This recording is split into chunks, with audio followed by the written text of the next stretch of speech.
Welcome to Podcast 83, a regular look at the news, stories, and trends related to Michigan's 83 counties from the Michigan Association of Counties. Hello, everyone. Welcome to the MAC podcast, Podcast 83, put on by the Michigan Association of Counties. I am Deena Bosworth, Director of Governmental Affairs for MAC. And with me, I have Sam Gibson and Madeline Fata from our office. And we're going to give you a little bit of update on what's going on in Lansing lately. Well, it kind of looks like about 2 more weeks of session, we're guessing, even though that has not been confirmed yet. We're hearing again a lot of rumors about an early end of session. So they're going to probably have sine die here at the beginning of November. We've been talking about that quite a bit lately because we think that they need to adjourn early so that they can implement the early presidential primary for the end of February. But, like I said, there's really been nothing confirmed. Have you guys heard anything on, like firm dates? I think we're all just running with, sort of a first week in November, end of the first week in November, sort of date. Typically in the legislature, they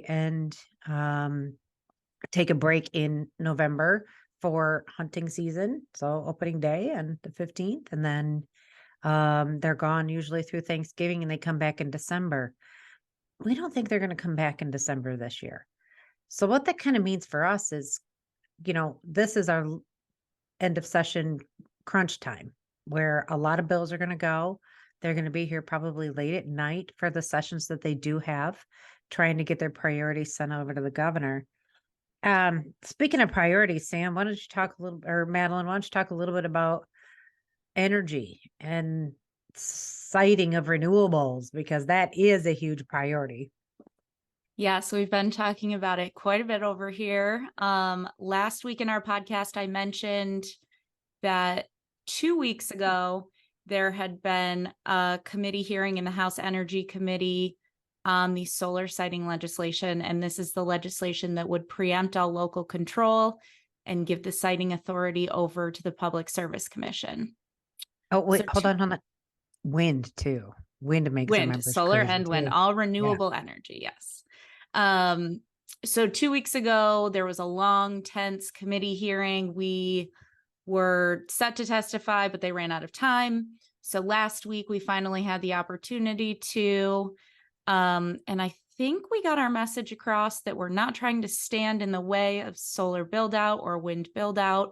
We just want to keep the siting local. You got applause after your testimony. There was applause from the crowd. There was applause from your testimony, yeah. But the crowd was primarily filled with opponents, so that's not a huge win, I don't think. But I did see some head nods from committee members along with some of the things we were saying. So I think it was well received, but ultimately the bills did pass out of that House Energy Committee. There were 3 amendments added on during that committee. One was to protect property owners from eminent domain. One was to create an intervention fund. So solar developers would deposit up to $75,000 into an account for that local unit of government to utilize to dispute a PSC case, which was a big concern of ours, the funding that goes behind an intervention.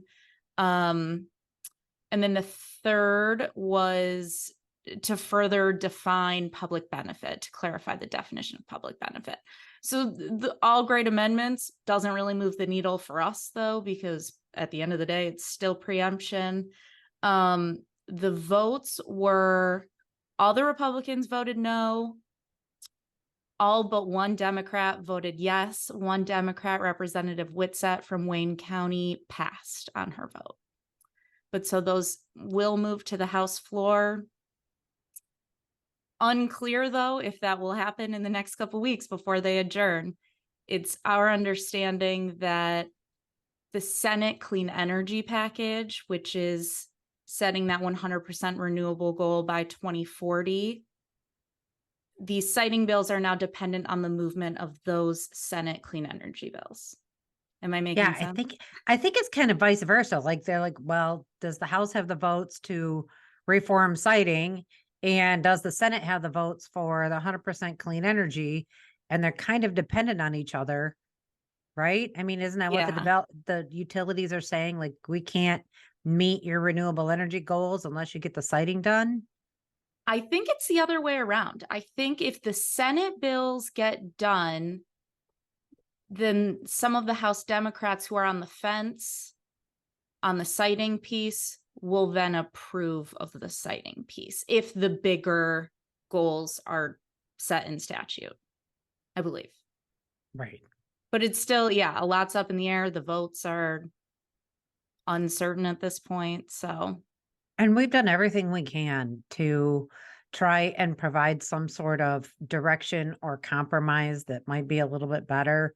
I know that, some have thrown out, timelines for those who have the local zoning authority to approve it. Some have thrown out appeals, if they don't like the decision at the local level, they can appeal it up. We've talked about, if a county has a countywide zoning ordinance, then that's really what the developers should have to follow and not go to the state, and go around us and go to the state. But it's all kind of up in the air. Now the lead on the package, Representative Ayash, did tell us that he's going to have a lot of amendments on the House floor, correct? Yeah. yeah, he said that what comes out of committee will not be what comes out of the House. So the 3 amendments that pass committee are not, that's still not the final version. Yeah. So a lot of work yet to do on that. We'll see Yes. how that kind of shakes out, but it's going to be a challenge because I think they can bring them up anytime. Every time, they post an agenda for the House or the Senate, they usually tell us the bills they're going to take up. But this one, I don't know, because they can take up anything. It's anything, properly before the chamber, they can take up and vote on. Speaking of voting, Sam, what's going on with the JJ package? It's been a long time coming. Is it gaining traction? What's going on? Yes, a long time coming. So the package has officially swapped chambers, so one step closer to the governor's desk. This morning, the House Criminal Justice Committee moved the Senate bills. I expect the Senate committee to do the same this week, and then they'll be on opposite floors. So House and Senate floor flipped packages, and then headed to the governor's desk. I'm still anticipating a signature on those bills, seeing public acts before they adjourn and go sine die in a few weeks here. But as I mentioned last week, they put delayed effective dates into the legislation. So October 1st of 2024. So regardless of whether or not it gets signed, we won't see that impact until a year from now anyways. Okay. All right. And again, just, recap the highlights. That's the increase in the reimbursement. You do it. You know this so much better than I do. Yeah, so the child care fund reimbursement rate is changing. There's 2 reimbursement rates, both including the 17-year-old population. One is increasing to 75% for community-based services. The other is staying at 50% for residential treatment. And then the other big piece in that package, amongst many, of course, but the 2 big pieces for counties, the other one includes expansion of the MIDC to include juveniles. And we won't see that for several years out. They'll have to approve new standards, change previous ones for juveniles. So it's been a long time coming, and it will continue to be that way until we really see this legislation implemented at the local level. And they still have to pay for that, right? They Yes. expand MIDC to the Indigent Defense Commission of Juveniles, and that's still going to be on the state's dime, right? Send out Yes. in grant money. Okay. Yeah, Yep. initially they had a compounding clause language trying to increase the local share. We fought that very hard. That language was removed. So we'll see the same mechanism moving forward, still a disbursement. In fact, from now on, we'll get 40% of the total grant amount upfront, rather than 25%. So some Okay. positive movement there. All right. Well, let's move on to, I know there's a committee hearing this week on an issue that, Mac is very much involved in. We have, Amy Delinky from our, working with us and working with counties on dealing with the opioid settlement. What's going on there? Tomorrow morning, the House DHHS, or Wednesday morning for viewers.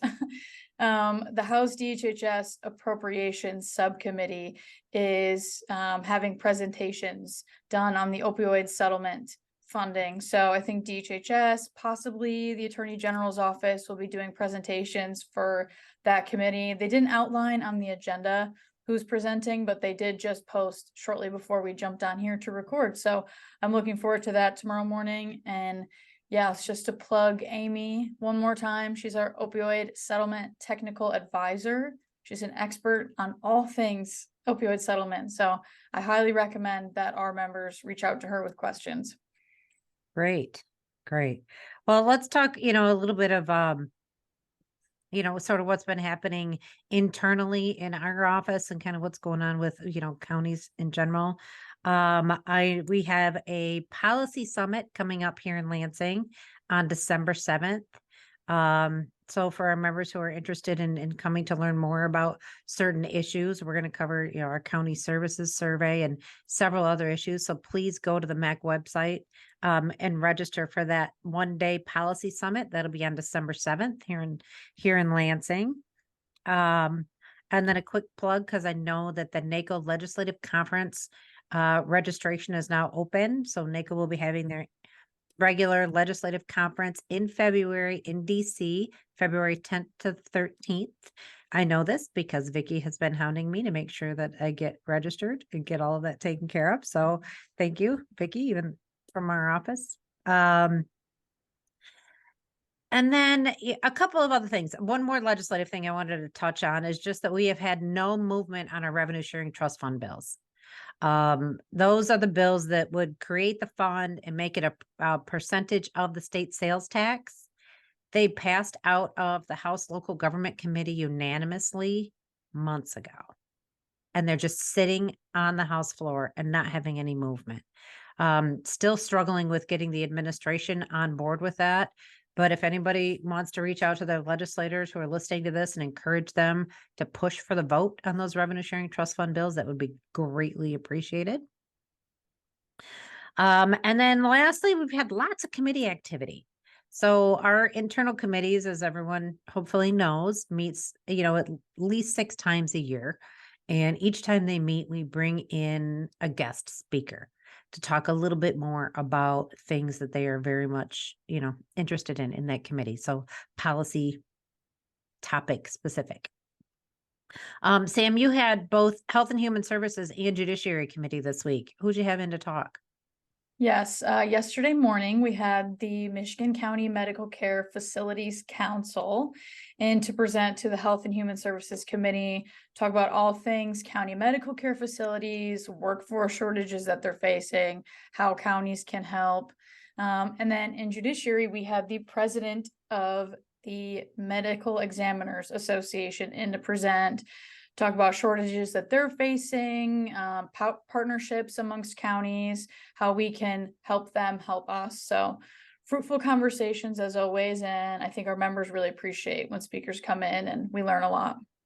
That's awesome. Madeline, you had a good one in your environmental committee, right? And then you've got transportation this week too. Yeah, environment was about 2 weeks ago, and we had Skip Pruce from For Love of Water, or Flow as it's called. He came to talk about septic waste issues and fresh water in Michigan. And it was such a fruitful conversation. We booked him for the policy summit coming up in December. So a lot of the times these committee hearings, if the conversation goes well and we feel the conversation needs to be brought before a larger audience, we book them through conferences and stuff. And then, yes, transportation is this Friday. We've got high-speed internet office, the MyHigh office, to come and talk about the county's role in that BEAD funding that will be coming to Michigan next year, $1.6 billion in funding. So that's awesome. Too. Yeah. That's awesome. And on Monday, I have Agriculture and Tourism Committee, and we have the Michigan Association of Convention and Visitors Bureau coming in to talk to us about kind of what they're doing and how they interact with counties. And I hope that that's a very nice and fruitful conversation. Looking forward to it. Looking forward to it. So with that, you guys have anything else? I mean, we sure don't want to talk about football last weekend. No, thank you. That was awful. Anyway, okay, sorry. Should end on a positive note. This coming weekend will be great. Weather's nice and almost Halloween. So with that, I think we will sign off now and talk to everyone next week. Thank you for listening to today's episode of Podcast 83.